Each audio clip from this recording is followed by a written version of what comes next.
ازيكم؟ النهارده جاي اقول لكم على افكار تعملوها في اوضه الاطفال هتخلي الاطفال يعيشوا في بيئه مناسبه والاوضه تعجبهم جدا. ايه هي الافكار ديت؟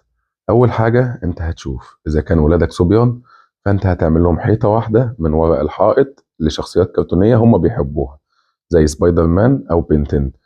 اذا كانوا ولادك بنات، فانت هتعمل لهم برضه حيطه واحده من ورق الحائط، للشخصيات اللي بيحبوها، اميرات ديزني او اي شخصيات هم بيحبوها، هتعمل لهم الحيطه دي. الحاجه التانية عشان تتجنب ان هم يرسموا على الحيطه، فانت هتعمل لهم سبوره على الحيطه. اذا كان المكان يسمح تقدر تعمل لهم حيطه كامله تكون سبوره يكتبوا عليها ويرسموا عليها زي ما هم عايزين.